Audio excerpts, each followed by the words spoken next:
Missed an episode of your favorite podcast? Choose from over a decade of content in our archives, not just the latest episode. All free at gcnlive.com.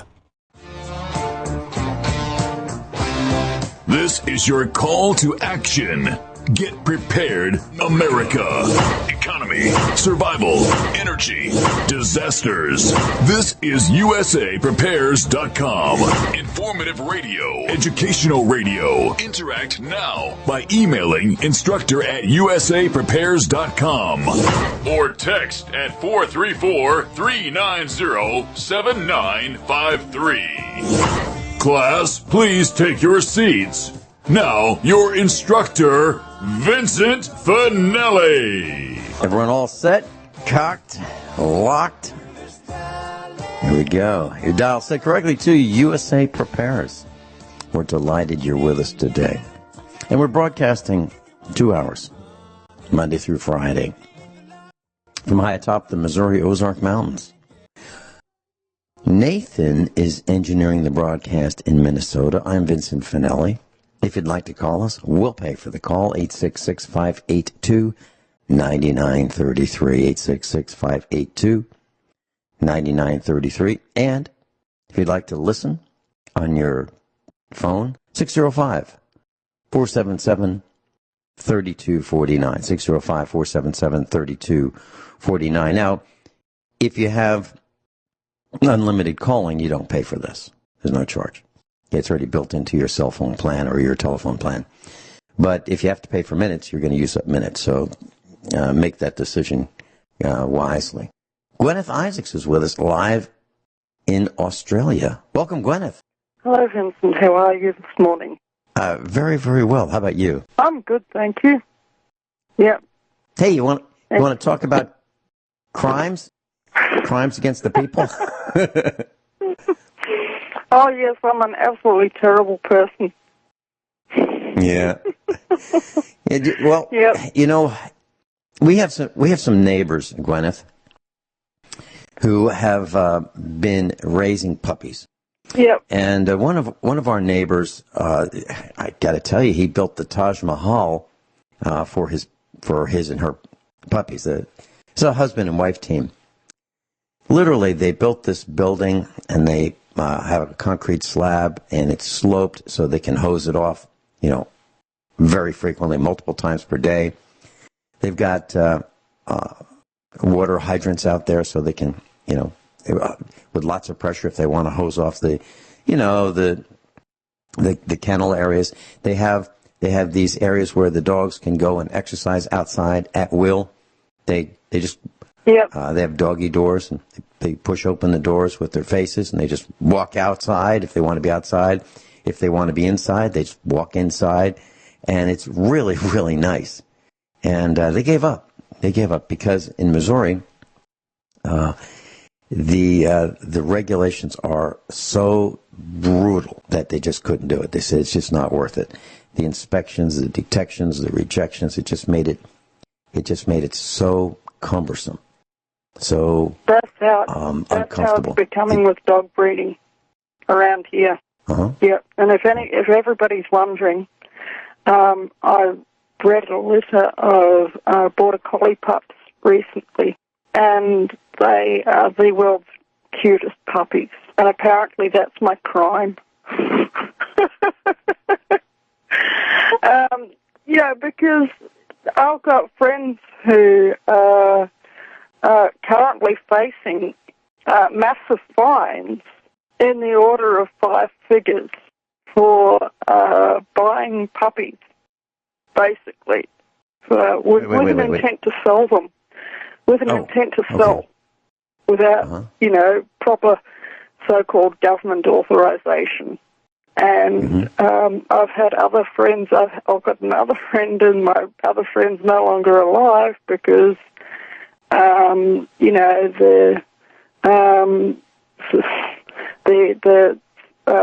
SPCA raided his place. There was nothing wrong with his dogs, and he had built the doggy Taj Mahal at his place. And apparently, he got a fine anyway, and it wasn't good enough for whatever reason. And 2 weeks after that, he died of a heart attack. This is getting really, really, really serious. And these people, they really are that vicious, that evil, and that mean. And they are full-on brown shirts. They absolutely are. And, and you know, if you want another example, Mike Parsons. Mike Parsons, a USA preparedness instructor in Tennessee, is raising wolf hybrids, and his farm was raided, absolutely raided, and under the guise, the pretext that there was something going on with the animals that was unacceptable to the government corporation. They raided his farm. They had one of these vehicles with the blacked out windows and armed guys, like a SWAT team. And they raided his farm, and they took a look at his puppies with the animal control person. You know, the guy who was being paid to protect animals, allegedly. And they couldn't find anything. They couldn't find anything at all to cite Mike Parsons. But they ultimately arrested him, and he's in prison right now. Wow. Mike Parsons. That's absolutely terrible. And the thing is that he's Native American, right? Yes, he and is. Native Americans have been raising wolf hybrids forever. Mm-hmm. That's just something that they've always done. You know, they've always had dogs. They've had, I think they would have called them Indian dogs, you know, in previous generations. But they also, if one of their Indian dogs mated with a wolf, then they would have raised the puppies because of their philosophy of life, you know, and they would have actually been considered to be very, very special, wouldn't they? Mm-hmm. And Mike told me that these wolf puppies, you know, when they select a mate, that's a mate for life. They don't run around wild. They have a mate for life. That's the truth, you know. And they only come in season once a year, you know. So it's not like with dogs, they come in season twice a year. They don't do that. They only come in season once a year, and and the pups are really quite different looking. There's no way that you would ever, once you've seen one, there's no way that you would ever mistake one for anything like an Alsatian pup or a Husky pup or anything like that. They really are very, very special looking. I was reading a website about Missouri law, and if someone wants to obey the regulations set forth by Missouri, there are 22 pages of rules and regulations detailing the setup and management of the facilities for raising puppies. Now, it used to be, literally, 22 pages. Well, it used to be, and you get visited, you know, by one of those rejectors, one of those people who say, well, you're not doing this right. It used to be that if you wanted to start a business raising puppies, and if you thought you were pretty good at it, and you thought you could figure out how to market them and sell them to, you know, friends and neighbors in the village, go ahead. Not anymore. Not anymore. It's now an operation that the government supervises, and it's miserable, absolutely miserable. You get inspected, and whenever they feel like doing it, and just show up. And they can cause you all kinds of problems. They can even shut you down. It makes me feel really, really angry because I'll tell you why. My dogs have the best life ever. I think I've said it a number of times. If they can be trusted to be off-leash, they get to be off-leash, okay, 24/7.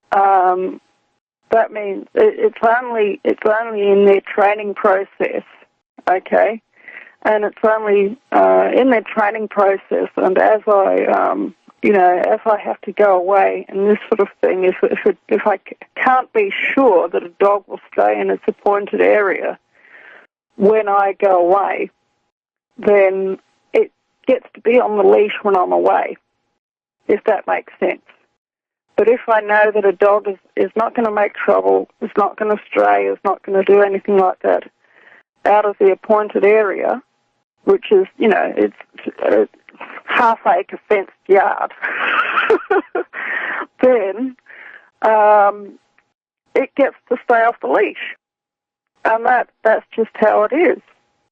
And that's really a really, really generous life. I can't imagine that most people have a backyard of a size of half an acre. But here in Australia, we have kind of a tradition.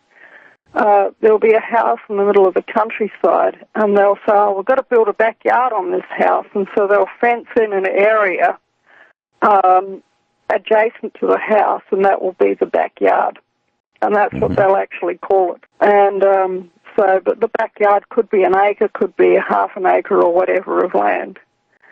And that's how it is at our place. If you look at, you can have all of the specifications ticked on all the boxes, on all their stupid forms. And you know something, you'll have this amazing facility, and you'll get dogs to live in it and such like and so forth, and they'll be miserable. They really, really will, okay? Like, for instance, I can just about guarantee that this form says that they have to have concrete floors. Well, they do. They do. And, I don't know about the form. I haven't read the entire form, but I can tell you that the breeders that have dogs around here have concrete floors. Yes, absolutely, they do. That's actually not good for dogs in a cold climate. Yeah. They get too cold. Right. They get arthritis. We'll be right back.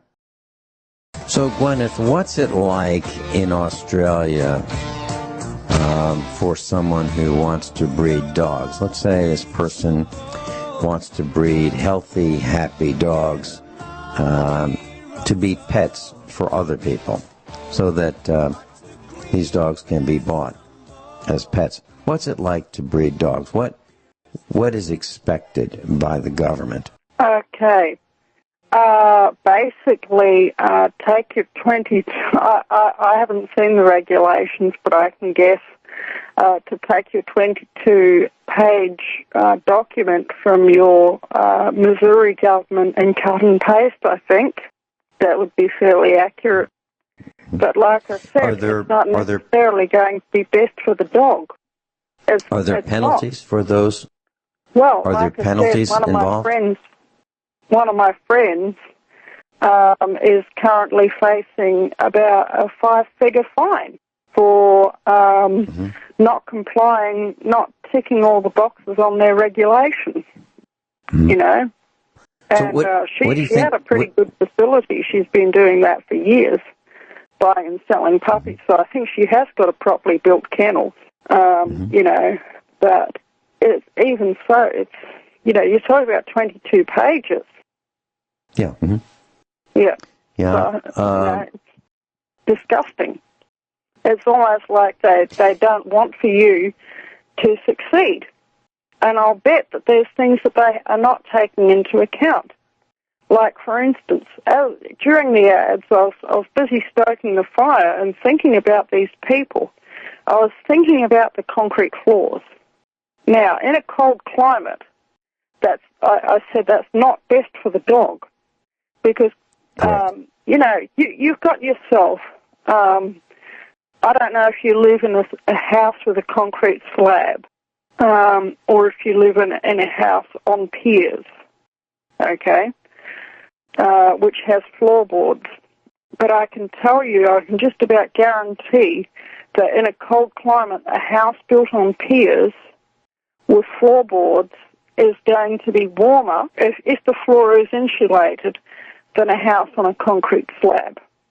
That would be right, wouldn't it? Oh, sure. Concrete's pretty cold, and we in the wintertime we have some outside dogs, and they are our security system. When it's cold, they're invited to come inside. They have dog houses that are outside, under roof, and they can. Each dog has a dog house with a very thick mat that's multiple plies. Think of it like a moving blanket, that kind of a folded many times. And there's a windbreak, kind of like a window that it's a clear, heavy plastic see-through window that's parted in the middle, and they can just stick their nose through there and come right into the dog house and sleep there. It's ventilated. It's raised off the floor, and it has each one has a very thick mat, so it's comfortable for them, and or blankets, okay, in there, and they're cleaned regularly, and so each dog has a dog house, and if they want to come into the garage where there are other mats for them, very thick moving blankets, thickly folded for them, they can sleep on them, and there's water inside and outside. So that and they get fed twice a day. They get loved regularly, and they are family. I mean, that's what we do with our dogs. So if they want to sleep on the grass, they sleep on the grass. If they want to sleep where it's cool, they sleep where it's cool. If they want to, wherever they want to go, they can go. They do not have collars. There's no collars on our dogs. There's no license tags on our dogs. We have not registered them with anybody. So not registered, not licensed, not tagged, not collared, and they walk around our farm because they're part of our family. They go anywhere they want on our farm, and they do. Yep, it's their home, and they know that this is where they live. They have adopted us, so they're really happy. They're happy, and they can tell the difference. They can tell the difference between the United States Postal Service delivery person and someone who's not very nice. They can tell. Yep. They can tell, and they let us know. And what's their job? So they don't chase the postman down the road. Oh, no. Now, we're talking about Guineith Isaacs is with us. Guineith, during the break, I was reading an article. It's on, or a post on CaesarsWay.com.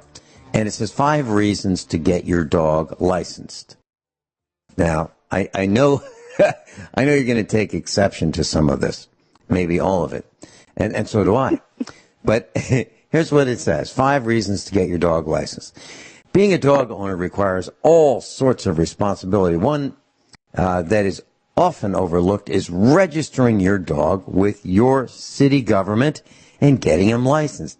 In the city of San Francisco alone, for example, only 16% of dogs are estimated to be licensed. Failing to license your dog can hinder your chances of getting him back if picked up by the pound, and you can get in trouble with the law. Oh my God! And here's some more. Here's some more reasons. Okay, it's the law. It's mandatory that dog owners have their pets licensed. If you get caught without a license, which can and does happen, you can be hit with a hefty fine. Dogs must have a renewed license each year, which must be displayed on them at all times. Okay, so it's saying if your dog gets lost, having a license is a good thing. Well, if I were concerned about our dog getting lost, I would have a collar on him, and I would have a tag that says, my name is TJ, and my family's phone number is, and I'd have the family's phone number and my name and the address on there if I were concerned about that. It goes on to say that if your dog goes missing, having him licensed drastically improves your chance of getting him back. A license tag helps the animal control officer shelters quickly identify your dog and getting him back to you safely. If your dog is found wandering the streets, a rescue organization can easily look up your dog via its identifying number. Dogs that are licensed tend to be kept in the shelter longer than unlicensed dogs, which are the first to be killed. They use the word euthanized if their owners do not quickly claim them. Okay. The cost of a license is far less than the penalty for being caught without one. if a city official finds your dog without a license, you can end up paying a fine of up to $250. And in some cities, it can be considered a Class 4 misdemeanor. Licensing lets people know that your dog is up to date on rabies vaccinations. Isn't that nice to know? And license fees support the efforts of many local... It's been given its attenuated dose of virus. Correct. License fees support many of the local animal shelters. Typically, the annual fee that you pay to license your dog helps keep shelters running and support the work of your local animal control. By paying to properly identify your dog, you are helping to feed and house stray dogs found in the streets within your city. Now, what they didn't say was for a couple days before they kill them. Average cost of licenses is between $10 and $20. That's per year. Now, it may cost more if you haven't had your dog spayed or neutered. So now there's a class system. Dogs that are spayed or neutered may cost more to license than ones who have been spayed or neutered. And it goes on to say that you go to your nearest city licensing department and get your dog license. Now, at $20 a year, if a dog lives 10 years, that's $200. So in our case, I've saved $600. Well, actually, we've had 5 dogs, so that'd be $1,000 I've saved by not registering our dogs with the government. And that money goes toward feeding the dogs and making sure that they have proper supplements and nutrition, rather than a tag that says that they've been registered. So that's my approach. Now, I'm not saying that our class should follow what I do because, you just may get in trouble. I'm just saying, all I'm saying is, that's what Vinny does. Vinny looks at things and decides whether he's going to, agree or not agree.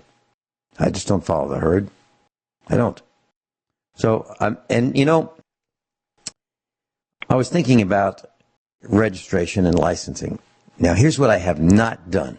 I have not registered on our farm the following animals. I have not registered cows, cats, dogs, chickens, deer, birds, turtles, frogs, crickets, ants, and fish. Yeah, it really is getting that ridiculous around here, because the thing is that I'm only just getting started on this issue. I haven't even described to you in the email the awfulness of what's going on around here. I'll start out by saying, sounds like an extortion racket to me. So basically, and by the way, I've actually had in the past the dog ranger attempt to call one of my dogs off my property onto the curb. Really? Did he have biscuits? Wanted to give him a treat? He was going. So he tried. And I trying to entrap. Dog towards me, and my dog looked at the dog ranger, looked at me, and then ran towards me. Was this guy trying to say, well, your dog left your property, and was he going to kidnap your dog? He was calling the dog off my property. This was a number of years ago. The dog ranger and I faced down over this issue, and he's never succeeded because my dogs are fit, they're healthy, they're well-fed, well-watered, well-exercised, and all the rest of it. And, so there's no issue, and they don't tend to stray. I have taught them not to stray, okay? Mm-hmm. But, he was an evil creature.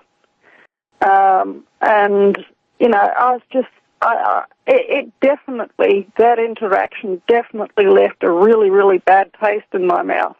And I basically said to the dog ranger, you ever come on my land again, you ever come anywhere near my land again, I'm going to sue you. And that offer stands. Mm-hmm. So basically I'm left alone by the dog ranger these days.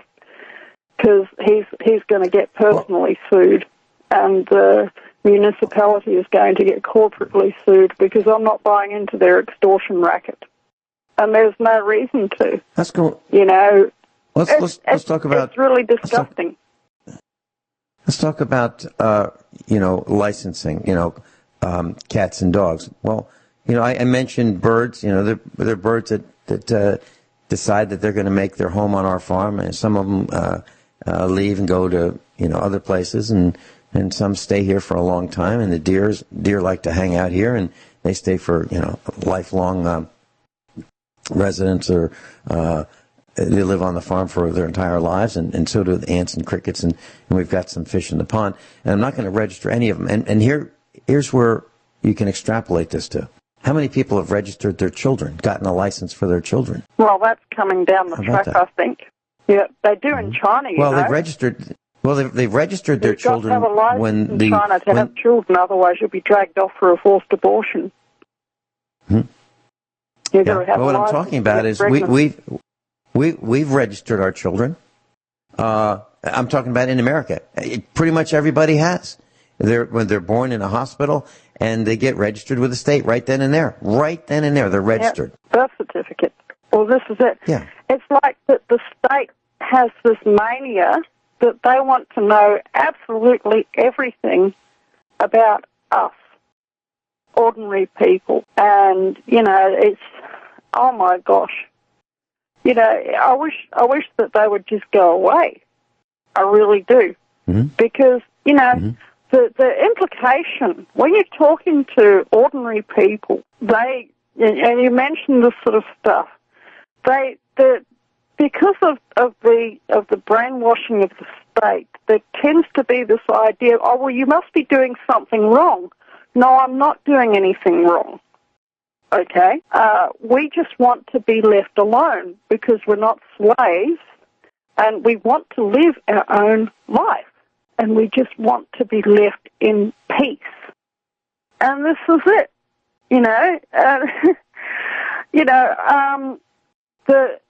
and what is absolutely gobsmacking is that if people are in the brainwashed program, it's so hard for them to see that there's actually anything wrong with what the government does. But I emailed you earlier with what the government is doing around here with dogs from the pound. And I'll tell the class what they're doing around here with dogs from the pound. So here, basically, the dog rangers have all been commissioned as SPCA officers, okay? So basically, if the dog ranger shows up, then that is the SPCA, okay? They're no longer separate organisations. They've basically taken over the pounds, and there you go.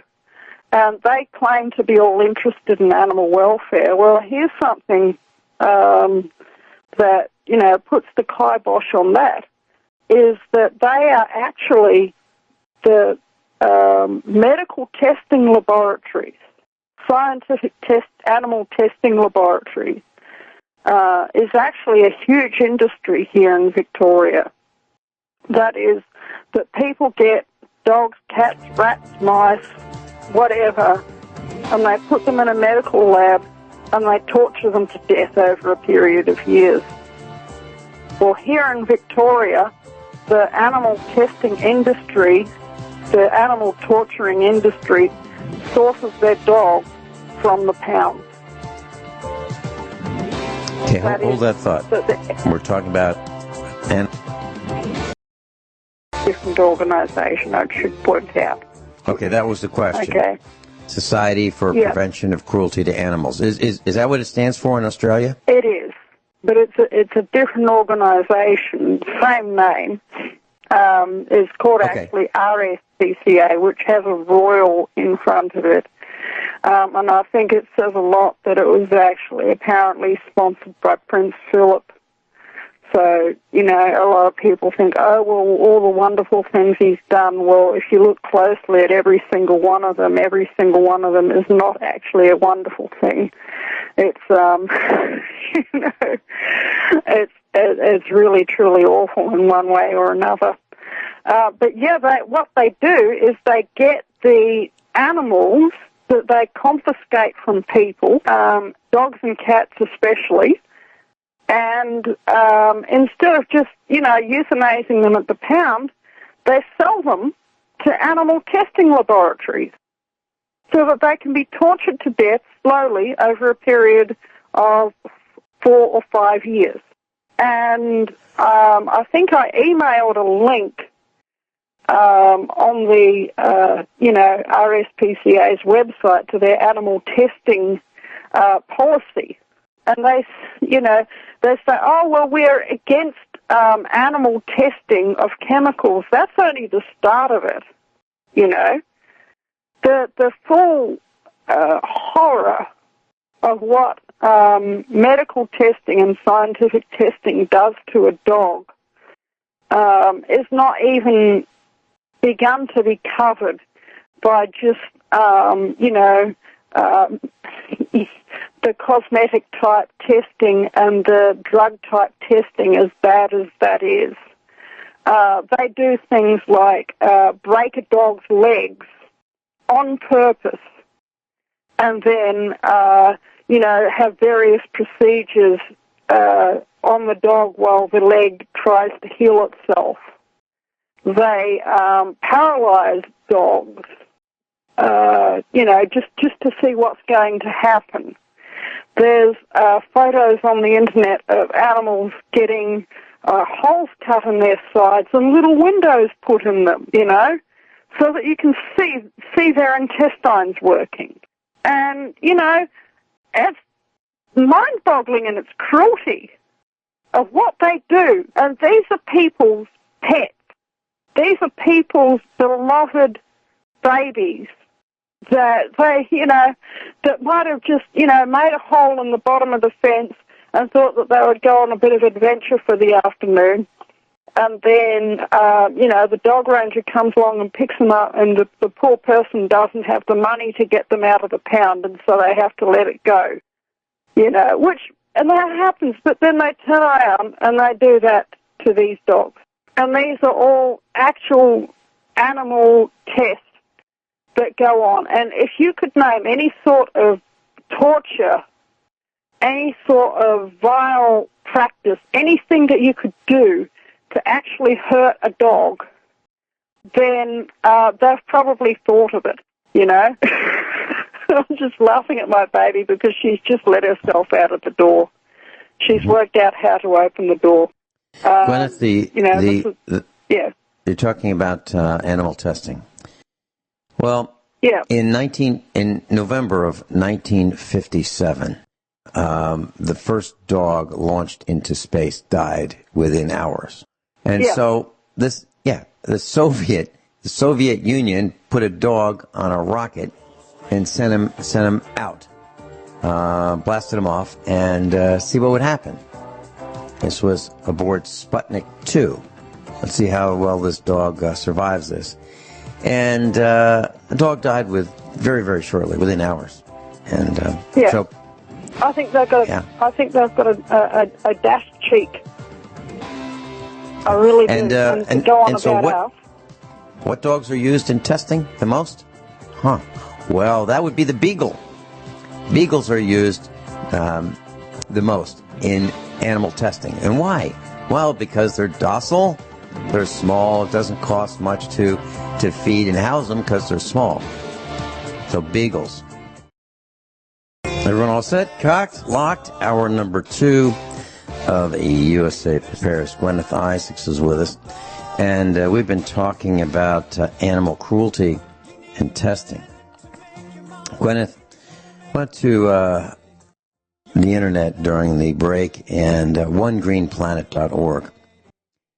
And this website says, we all love our dogs, and there's no contesting that point. Our dogs are not only our trusted companions, they're members of our families who we care deeply about. However, many people don't realize that the products that they buy every day fuel the abuse of dogs across the United States. We commonly think of rabbits and mice when it comes to animals used in laboratories for experimentation and research, but to the surprise of many, our beloved dogs also fall into this category. Dogs are especially popular for use in toxicology tests, which determine safe levels of an unknown substance for humans. They're also popular for cancer studies because dogs and humans have similar immune systems, making dogs a good model for cancer immunotherapies in the eyes of the National Cancer Institute. The dogs used in these and other experiments are routinely euthanized at the end of the experiments. These dogs suffer in the labs. Wild dogs seen as pets cuddle up in fluffy beds, get gourmet food, and are treated as family members. What they're saying is some dogs you have nice lives, and some of them are absolutely tortured.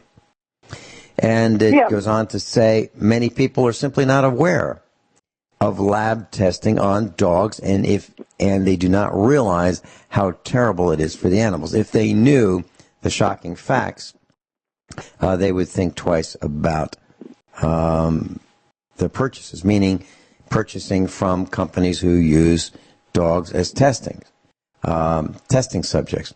And then there's another website called PETA.org, PETA.org, and this one says that you may have assumed that most major cosmetic companies were still on board with alternatives to cruelty to animals, but there's still some who pay to poison and kill. And what they're saying, and these are not my words, this is from PETA.org.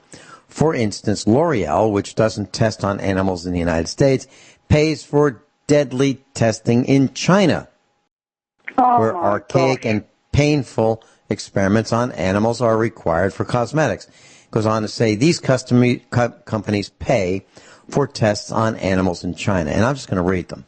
Now, if you want to see it yourself, just go to PETA.org, and it's on their website. It says these companies pay for tests on animals in China. Estee Lauder, Avon, Clinique, Maybelline, New York, Mary Kay, Bobbi Brown, Victoria's Secret, Gamglow, Elizabeth Arden, New York, Benefit, San Francisco, Makeup Forever, Professional, Paris, Origins, Clarins of Paris, Lamer, Lamer, OPI, and others. So now we're learning that, so we don't do it in the United States. We just hire it out. Wow. Any comments? It's absolutely disgusting. And, Peter and I, we don't agree about a lot of things. They're more or less a vegan organization, so they don't believe that anyone should have farm animals, basically. But on this issue, Peter and I absolutely agree, because it's disgusting. And, like I say, the real scandal of it is that it's not just in China, but here in the state of Victoria, in Australia, the medical and laboratory animal testing industry is huge. And, they have about just under 3,000 dogs per year that they have tests that are actually reported in government statistics. That there's 3,000 dogs each year in Victoria are used in animal testing, for various purposes. And, as horrific as the cosmetic testing industry is, as horrific as the medical testing industry is, it doesn't even begin to cover it, because in Australia we have a system of ethics committees, which are supposed to approve or disapprove tests on animals. And I can tell you for sure that the ethics committees are nothing but a rubber stamp. And so basically the process is like the scientist sits around, next to his fireplace or whatever, and comes up with whatever test he wants to do. He writes it down, he puts it in a proper document, he sends it to the ethics committee, and the ethics committee puts a rubber stamp on it and says, yes, that's okay, there's nothing wrong, that's not cruel or mean or horrible. And this, if it falls under the category of basic research, it doesn't even have to necessarily have a scientific purpose, You don't have to know what you're going to find out before you conduct that particular experiment on the dog. You just might want to know what happens if I do X, Y, and Z. What happens if I, for instance, break a dog's legs and then, put this particular type of metal on, and we'll just see what sort of reaction that has on the dog's system when we make a plate of this sort of metal on the dog's leg that we have deliberately broken. We want to test this new alloy for, a medical prosthesis or whatever. Oh, yes, let's break a dog's hip so we can test a new type of hip implant. Okay, this so is how what many... we're talking about. It's disgusting. How many... Totally disgusting. How many dogs are used in these kinds of tests? According to OneGreenPlanet.org, it says the American Vivisection Society estimates 70,000 to 75,000 dogs are used for research each year. Most of these dogs are beagles. That's what it says. Beagles are the most popular dog to use for tests. And if you think of a beagle, you can't come up with a more docile, more friendly, more lovable. They're sweet. Absolutely. They're absolutely sweet and gentle and docile, and there's no way. They're probably one of the least aggressive dog breeds out there. They're totally trusting and nice and kind. Right. And according to OneGreenPlanet.org, it says dogs are bred for labs. Quote, shockingly, beagles and other dogs are bred specifically for labs. Research institutions often purchase the animals from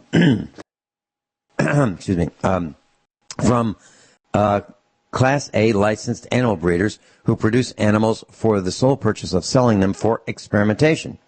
Depending on the type of research that's being conducted, breeders produce different types of dogs with certain characteristics. For example, dogs can even be bought with or without working vocal cords for the price of $700 for a 33-pound dog.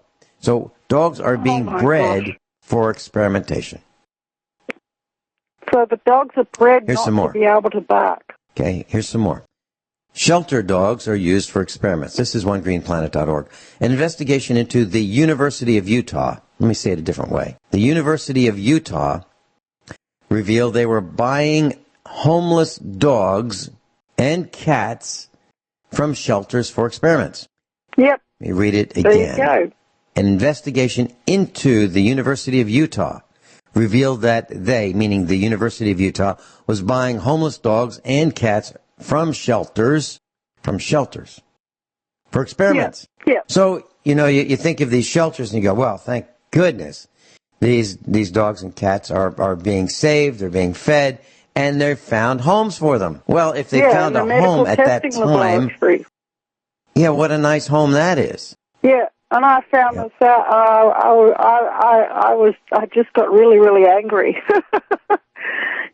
because of their darned hypocrisy. The dog ranger comes around here, and he's got RSPCA written on his shirt as the truth, that the two are actually now one. And they confiscate dogs from people left, right, and centre, often just because they're not licensed, not animal welfare issue or anything like that. And then they end up in the pound, and from the pound, they often end up in animal testing laboratories. They end up They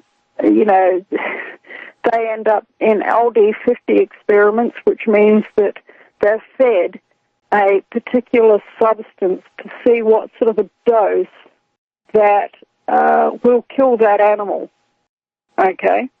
So that people know the level of toxicity of particular substances. But the thing is, these experiments, they're not even reliable. Because I'll tell you what, if anyone in the FDA had ever done an LD50 test on chocolate with dogs, chocolate would never have been approved as a food substance because chocolate is totally poisonous to dogs. But it's not poisonous to us. We'll talk about, class, remember this, 8 square feet. What is 8 square feet? Think about that. Okay, we're talking about painful life of a lab dog, LAB. We're not talking about a Labrador Retriever. We're talking about a dog bred to be experimented upon, or a dog that was picked up by a shelter, or even cats, and sold to testing laboratories. So there's a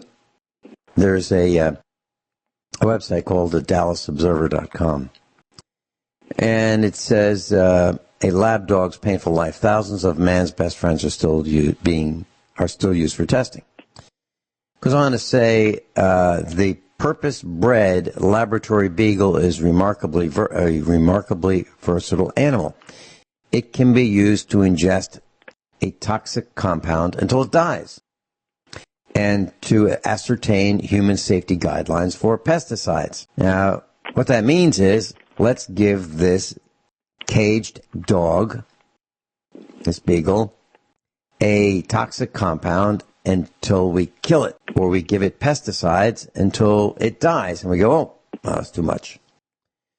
It should have backed off a little bit. It might have just suffered rather than died on us. We'll have to get a new dog. Its heart, brain, and prostate are easily accessible for cancer studies. It's bred to be docile and obedient. If necessary, it can be purchased without working vocal cords. Now imagine what it'd be like being in that room with all these dogs being tortured, barking and crying and whining. Imagine what that would be like, how awful that would be for those who are experimenting on the dogs. Well, we can fix that. We can have them delivered without vocal cords. Then we don't have to listen to them whine and complain while they're being tortured to death. For around $700, you can get a 33-pound specimen that needs no more than 8 square feet of kennel space per federal law. Now, let's talk about what 8 square feet is. Oh, my gosh. That's 8 square feet. That's tiny. 2 feet wide by 4 feet long. By 4 feet long. 2 feet wide by 4 feet long. I hope there's a place in the ninth circle of hell for these people. I really hope there is. I have in front of me 3 flat screen monitors directly in front of me, edge to edge to edge. And I have 3 keyboards. Now, if you jam, and these are flat screen monitors. We're not talking about cathode ray tube, the big, deep screens. No, we're talking about flat screens. If you put the keyboards in front of the monitors and you jam it all together, that's more than 8 square feet. These dogs are put into these kennels, and there are no federal, well, if they're 33 pounds or more, you need 8 square feet. Otherwise, you don't need 8 square feet. Heck, that would be a lot of space. These dogs are caged and go crazy because they're confined. And your government is allowing this. For some, the Dallas Observer continues, for some research, including certain cardiovascular and skeletal studies, and especially testing that involves a treadmill, a beagle may not be appropriate. The preferred model for these studies is a large, mature, outbred, barrel-chested mongrel or hound. Their larger size ensures higher volume of blood that can be sampled. In 2013, approximately 74,000 dogs were used in scientific research, according to the Humane Society of the United States. Tabulation of data provided by the U.S. Department of Agriculture. Yep. You met. And these government documents are available on the web, and the Victorian figures that I have come from the Victorian Department of Agriculture. It's on a PDF document which is released by them. On the net, it's freely available if anyone wants a copy of the Victorian figures. That's not for any other Australian state. That's just for Victoria. 3,000, almost 3,000 dogs, not including other animals. The National Institutes of Health funded a $263.5 million in grants for studies using dogs, with $45.3 million devoted to pharmaceutical testing. We'll be right back. Oh my gosh. So during the break, I did a little bit of research, and I found this company called Marshall Bioresources, MARSHALL, Bio, B-I-O, Resources. And their website is marshallbio.com. And they've got a tab, and it says About Us. So I clicked on the About Us, and it has the history of this company. And it says, and I'll post this on our website, usaprepares.com, after the broadcast. It says, our company began back in... Now, I'm reading this, okay? These are not my words. Our company began back in 1939 with a young farmer and his unique interest in raising ferrets. Our founder, Gilman Marshall, actually started raising ferrets as a hobby, as at the time, ferrets were used for hunting small game and rodents. Initially, Marshall's ferrets were marketed to the public as pets and for hunting rats and other pests. However, when the ferret proved to be a valuable model for the development of canine distemper vaccines, Marshall saw the growing need for providing healthy, well-tempered animals to advance medical discoveries.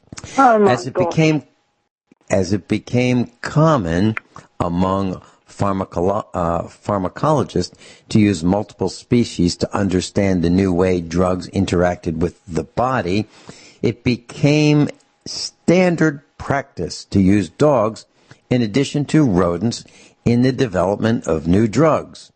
In 1962, motivated by changes in the FDA regulations regarding the testing of new medicines, the Marshall family established a colony of beagle dogs specifically for this research.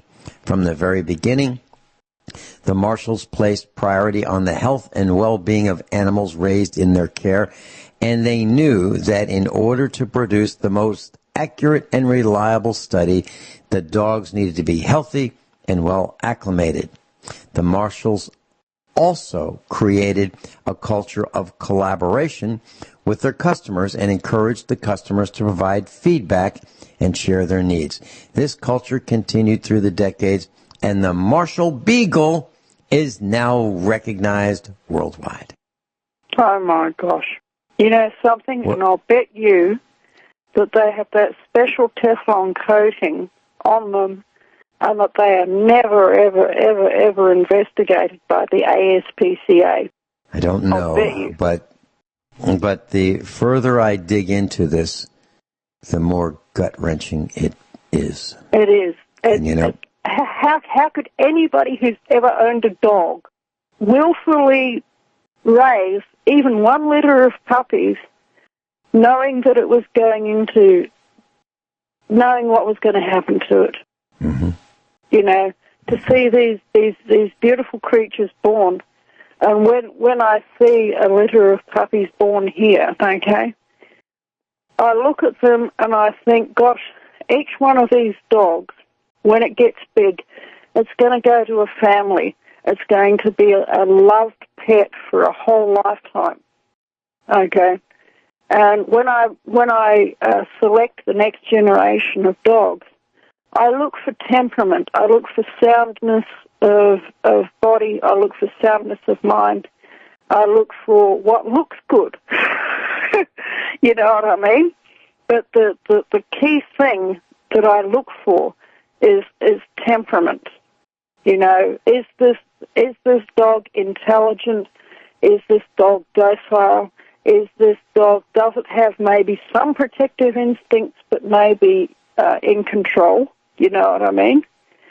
And to think that there's actually people out there in the world who could willfully breed dogs knowing that they would be tortured to death, every single one of them, and that torture process would take maybe 4 or 5 years.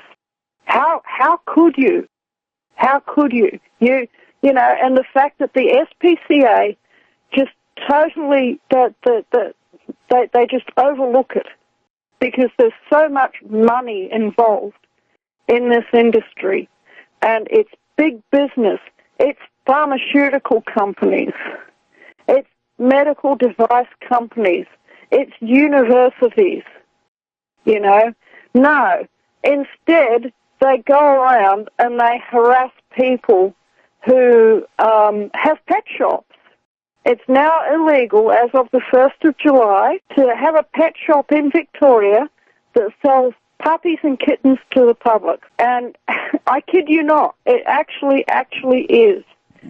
And, you know, if you're somebody who breeds dogs or breeds cats for the purpose of providing family pets, you run a gauntlet, even putting an advertisement up, because the person that you get calling you for, you know, to buy this dog or this cat off of you might be okay, but it might be an undercover SPCA officer, and they might want to, you know, give you a 5-figure sum fine for having an unregistered, for selling, you know, dogs and cats without a permit. I kid you not, a 5-figure fine, and it's just happened to a friend of mine.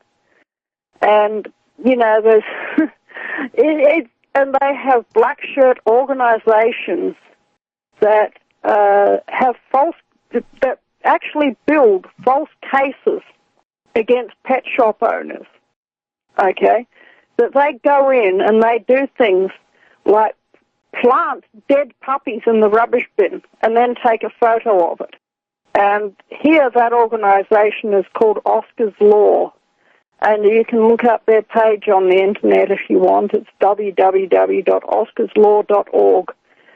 But they actually did that to a friend of mine. She had actually 3 pet superstores in Melbourne just 2 years ago, and they were really, really well run. And these people, the Oscar's Law organization systematically harassed her and harassed her staff till one by one they left, okay? And they quite literally did do things like plant a dead puppy in the dumpster out the back and then take a photo of it. That's quite literally what they did, you know. And they hammered her on the review sites to the point of where her pet shop was, I think, had 1.5-star reviews on social media.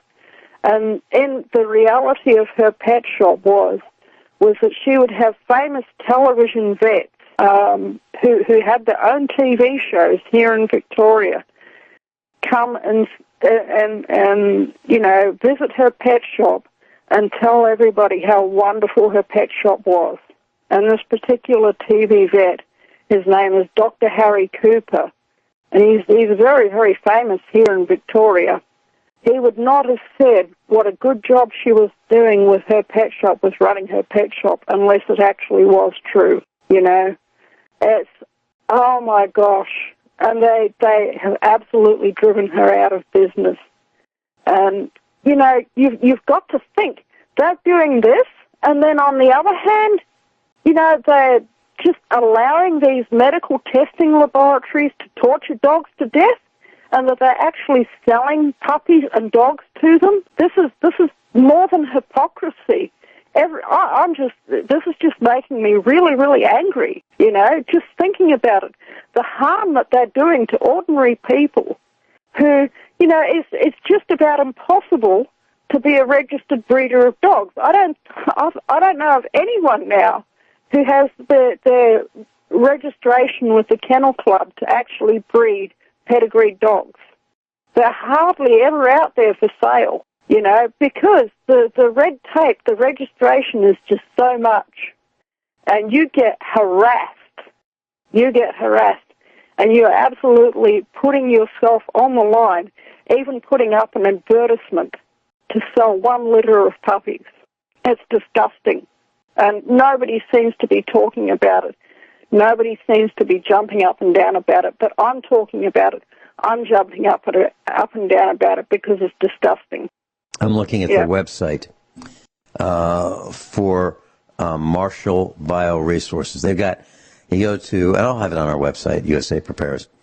They've got a rotating series of pictures. They've got a guinea pig, looks absolutely beautiful.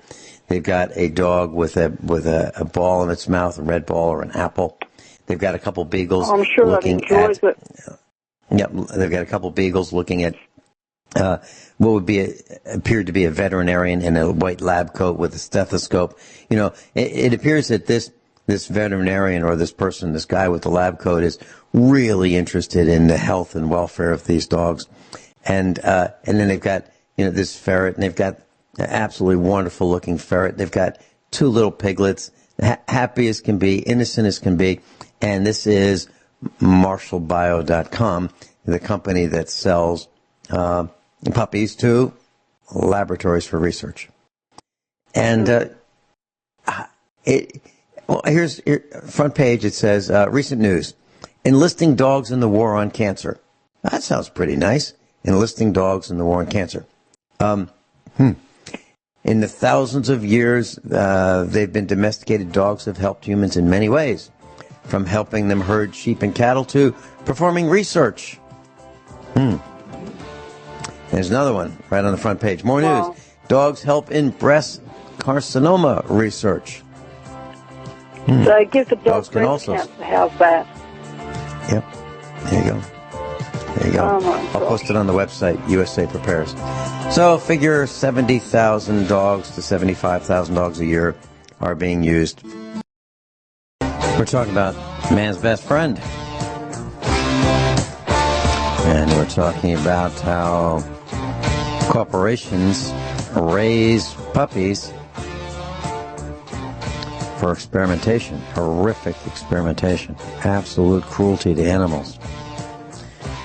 The kind of thing that none of us would tolerate, but yet it's all allowed by your government corporations. And the restrictions placed on dog breeders to raise dogs for companions is extreme. It's ridiculous. So I've got a couple comments.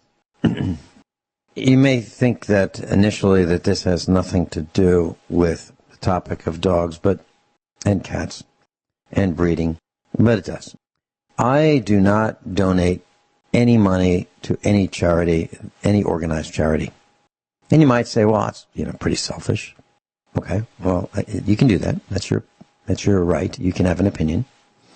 I do not donate any money to the American Cancer Society, the United Way, the March of Dimes, nor no organized charity, nor religion. I don't give any money to the Catholic Church. Now, I have in the past, before I realized what I was doing, but I don't give any money to any organized organization. I only help people directly. Now, you may think I'm bragging. I'm not doing that either. I'm just telling you what I do. So, I will help people where I know that 100% of whatever I do gets to do what I wanted it to do. That means that if I were raising dogs, I would not raise them to be sold for experimentation, because I wouldn't know what was happening to those dogs. If I were raising dogs, I would only raise them to be sold to individuals where they would be in a happy home, where they would be loved and cared for and treated as a member of the family. When I purchased TJ, Thomas Jefferson, our English Mastiff, I was interviewed. It wasn't called an interview, but it sure was, by the breeder.